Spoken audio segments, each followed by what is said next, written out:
Grown men, Steve, spitting on other grown men. Is this an NFL problem? Is this something that happens regularly? You were in the league for an eternity. I want to start here with the Ja'Marr Chase, Jalen Ramsey situation. In all your years in the NFL, Steve, how often does this happen? Because it's happened now twice in this NFL season, first with Jalen Carter and Dak Prescott at the opening week of the season. Yeah, I remember that. And now with this one with Ja'Marr Chase and Jalen Ramsey. Is this something that happens in the league? Because I find it gross. I've been spat on before. You have? Okay. Yes, in the Super Bowl 2003/2004 in Houston against the New England Patriots. What's his name? Poole. Tyrone Poole. I was roasting his ass. I was dog cussing him. I'm talking about disrespectful, calling him. I wasn't calling any of his family members out of his name. I was looking at man in the eye and talking straight nonsense. Mm-hmm. And his reply, he spat in my face, bro, and it was tough. Now, 46. What was the toughest part? It actually happening? Restraining yourself? Which part of it was... Not slapping the shit out of him. How about that? That's what I mean. I used restraining yourself, but I should have just said not. No. I don't want to use a big word. Let's just use a dumb word. Yeah. Right. A lack of intelligence word, because when you spit on somebody, it's really disgusting, bro. Yeah. It really is. And I'm a huge Ja'Marr Chase fan. Yeah. And I'm not gonna allow this one incident to now all of a sudden characterize him as an individual moving forward and call him this or call him that. I did reach out to him, and I'm not gonna disclose our conversation. That's fine. And I love the fact that he and I talked a little bit, and what I mean, love the fact he didn't avoid anything. Mm-hmm. Right? Now the video comes out, and it's like, ooh. But cameras are pretty good these days. Bro, the cameras are ridiculous. Here's the one thing I did think. Mm-hmm. This is just me trying to give him the benefit of the doubt, right? I know Jalen Ramsey. We have a really good rapport. He's a spicy dude. He loves to talk. He loves to get in the mental game. He's doing an excellent job as safety, right? Playing, really got that defense going. They made some adjustments. Playing safe. But when I saw the video, I was like, damn. And so I kind of thought the way he was talking as it was happening, so maybe it was kind of something where, because I've done that before, not spit on anybody, but where you talk and a little bit of phlegm or saliva comes out. Happens. It happens. So trying to hope that maybe that was the case, but the way the camera is, ooh, man, that's a tough one. It's tough. And so I want to start there, Steve, because you mentioned all the trash you were talking to Tyrone Poole and all everything that you were kind of giving him, the business essentially, which happens all over the football field. With different it is outside of the quarterbacks. Yeah. But you can include them. There's a couple. There is 10 different conversations going on, and a lot of them ain't good. Mm-hmm. It's a lot of MFing, it's a lot of bleeping, and it's a lot of crap talking. Mm-hmm. And who loves to be a part of that and spice it up? Jalen Ramsey. He even admitted it after the game that I love talking shit. I love the back and forth of trash. Me too. Talk. I love it. But he said the minute he spit on me, he said F it. And you saw him kind of snap. So that took it to another level. There was an incident earlier in the game where I saw Ja'Marr Chase go for a ball and Jalen got him up high behind, kind of blindsided him and drilled him really good. This thing was kind of building as it went. I think he also claimed that Ja'Marr stole his mouthpiece at some point during the game, which is a bit bizarre. But I hope he didn't put it in his mouth. I hope he didn't do that. No, we got too much going on. Well, I've had guys take my towel, right? They do little things to kind of just annoy you, so it happens. Yeah, and apparently this isn't the first time Jamar's done that. He took Minka Fitzpatrick mouthpiece once before. And so maybe he probably just throws him. And yes. I actually have done it now that I think about it. I've taken somebody's towel, like walk past a dude, and I just yank the towel and then throw it on the floor, and the dude goes, "What was that for?" Nah, because I felt like it. Okay, well, here's the repercussions with this, Steve. He has a two- one-game suspension, and I want to make it clear, the reason he has a one-game suspension compared to Jalen Carter actually playing in the next game, Jalen Carter's happened before the first snap of the game. So his getting kicked out of the game was essentially, it was one of the dumbest things I've ever seen. Him getting kicked out of the duration of that game was a full game. So that's why Jalen Carter was able to play. Because technically he never played. He never played. He suited up, but then him and Big Dom had to walk off before the game even started. Say? He showed up, elevator went all the floors, but there wasn't nobody on it. No, not at all. And so with this one-game suspension, which will be next week against the Patriots, it is $448,333 along with a $58,823 bonus check that he will be forfeiting for this game. That's a lot of cheddar. Yeah, that's a lot of cheddar. $235,000 after taxes, and then another $25,000. So $275,000 or $250,000 or $65,000. She gone. That's right? An expensive you don't get that. loogie. Yeah, that's an expensive loogie. His appeal, which I wanted to get your take on this with our buddy Ian Rappaport had this in terms of his approach to the appeal. The approach will be this. He is saying if he wanted to spit on Jalen Ramsey, he would have spit in his face, not towards his jersey or closer towards the ground. He would have been, I guess, more accurate with his spit if he was intentionally spitting on Jalen Ramsey. That is going to be part of his appeal in terms of this process. I don't think it's going to work. No. What I wanted to ask I do like the common sense, though. Yeah, listen, man, if I was going to do it, I would have done it. If I was going to do it, I was going to do it. I was going to do it. Part of me looks at this and goes, I know it won't happen, but I would love for the NFL to be like, hey, Jalen, like, sorry we kicked you out. That's gross. Like, I'm totally cool with you punching him. Like, no, they're not going to say that. They're not going to do that. They may say it behind closed doors now, but they be like, hey, man, sorry we didn't. They will. I wouldn't be surprised if behind closed doors was, hey, sorry we missed it. Yes. Like, sorry we missed what caused this. Now, he will get a fine. He will be able to probably get a fine reduction. Yeah, and he can appeal that through the process. Yes, he can get a fine reduction. Okay. If they do say, hey, they're probably going to say, you can't throw punches. You can't do that in sight. However, we do understand why, but we still cannot condone it. So we're going to reduce your fine to, basically because your involvement of the ruckus. Yeah, good word, of the ruckus. Did you ever talk to Poole again after? No, I had nothing to say that, dude. I don't know. You spit on me, I don't know. He came to you and said, "Hey, man, I lost my cool." No, he ain't gonna say that. He some people I had stated something, and some people had said that he didn't, and I went on a tangent about what I was gonna do to him and all that stuff, man. But look, this is a dude. When you resort to spitting on somebody, man, that sucks. Yeah, that really does. It's just, man, it's inappropriate. It's uncalled for. Whether it's accident, unintentional, it's still something that somebody experienced, and it's a disgusting experience to go through. Now that you're saying that, though, it's making me even wonder even further. Jalen Carter wasn't even in the heat of battle. They hadn't even played yet. He wasn't even sweating.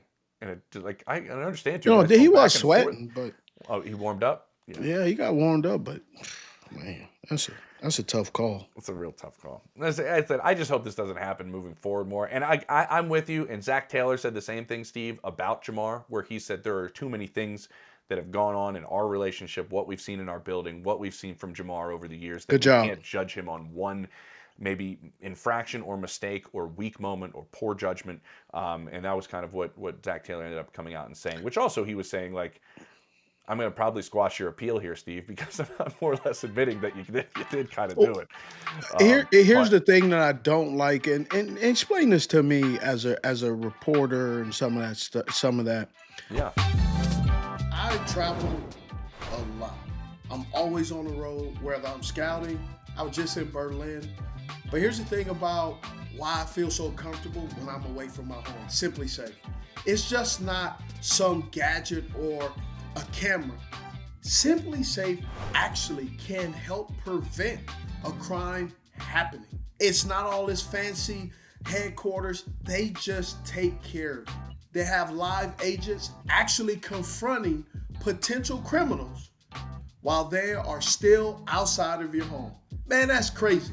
Before they break in or commit a crime. So for me, Simply Safe has come at the right time.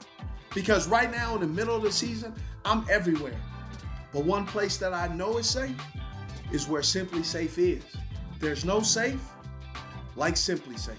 89 listeners get an exclusive early access to Simply Safe Black Friday sale where you can save up to 60% on any new system.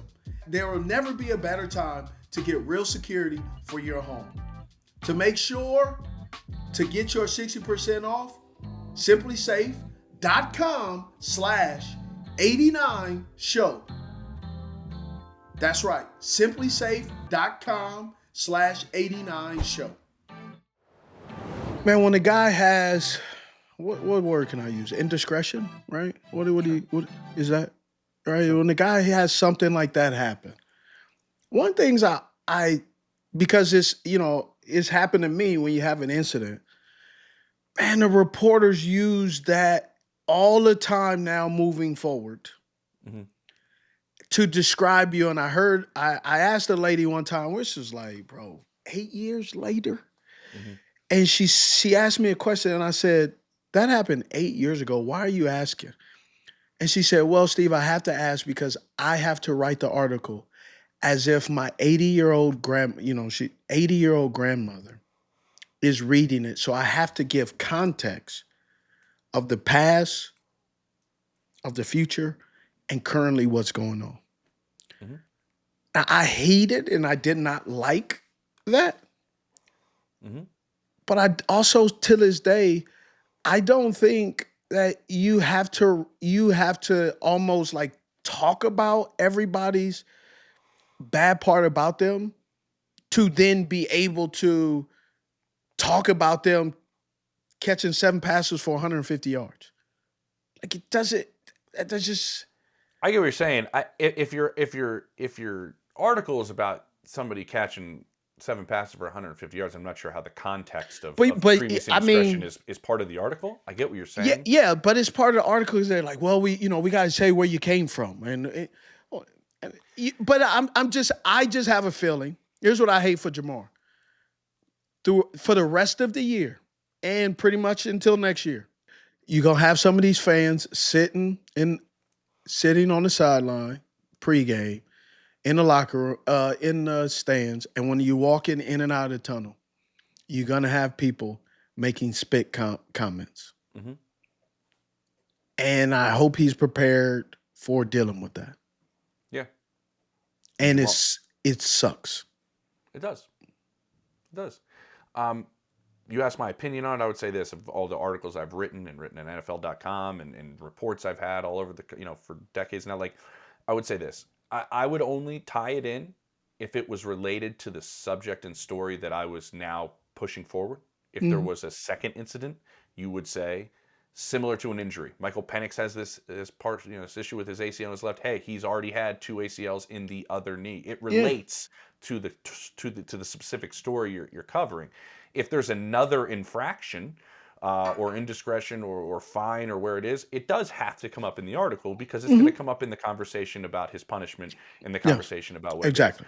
But it is, and this is just, and you know this because Steve, you were someone that was definitely, fans had their eye on you because it's the nature of the job. Yeah. You are in the public eye, you're in the public light. But I would also say it does go the other direction, in my opinion, as a journalist. Yeah. If you have a lot of good-natured moments and a lot of things that have built up cachet with me. Like when I was a beat reporter on one team, say it was the Texans or whoever, if a guy talks every single game, and in Houston they were losing a lot, and Andre Johnson talks every single game, and then there's one game where he just can't take it, and he goes, JP, I just can't do it today. I just can't do it today. You know what I'm going to say? I feel you. Yep. You're good.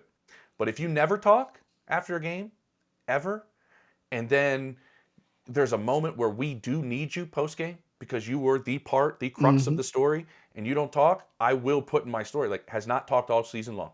Yep. We've requested him a million times, does not talk. Yep. So you can build it up either way in how it works. And that's what I built up. That's one of the things I built up in my career is I was, and you know, right? You were. I've been there. I used to interview you. I'm not a guy that if I don't want to talk, I'm going to tell you, I ain't talking. Mm-hmm. And you've also been in the locker room when you've seen where I have clearly said I'm not talking. Mm-hmm. I get undressed. I turn my back to the reporters after I say, hey, I'm not talking, guys. I get undressed, and they still back up and hover as I'm getting butt-ass naked to go into the shower. This is the strangest part of the locker room. I'm not going to lie. Look, I get butt-ass naked to go into the shower. I scrub, shower, come back, and guys and gals are still standing there like. Still there. Like what I said was alien talk. Mm-hmm. Yeah. And then they come back. Hey, Steve, you talking? I said, no, I said I'm not talking. Mm-hmm. And then they get an attitude. And, there was times where I just didn't feel like talking. Yeah. I didn't want to answer. I felt at the moment the dumb question. Yeah. Hey, what happened in that game? Boy, we got beat by 30. You tell me. You're going to write the article anyway. Yeah. But I would add context to this. Yes. The very first Cincinnati Bengals open locker room media availability was this week, and he was unavailable. I would have, if I was the organization, said, hey, man, this happened. There's video. Own up to it, and then you answer the questions right away, and it's over, Steve. They're not going to keep coming to you. They're going to come to him now on Wednesday, and then they're going to come to him on Thursday, and then they're going to come to him on Friday. He's not playing this week, so he has to be out of the building. Oh, he can be out of the building. You're right. Once the suspension came down, he's out of the building. Yes. You're right. But I'm just saying, though, at that, some people don't understand that when you get a suspension. Yeah, you're out. You're unavailable. To be on a suspension and be in the building, the team has to get approval by the league. True. For exemption to be allowed to be in the building, to receive the benefits of eating, practicing, all of that stuff, but not participate in any games ever. True. But I would say this, what the point I'm making, and I remember Aqib Talib doing this when he shot himself before the White House visit of the 2015 Super Bowl Broncos. If you don't answer immediately in the first time you're eligible to be open to the media, right, when Jamar is first allowed to be in the building and to speak to the media, what you are doing, if you make yourself unavailable, is you're having all your teammates now, because the media is going to still ask the questions. You have your teammates now answer the questions for you, which means that becomes a distraction.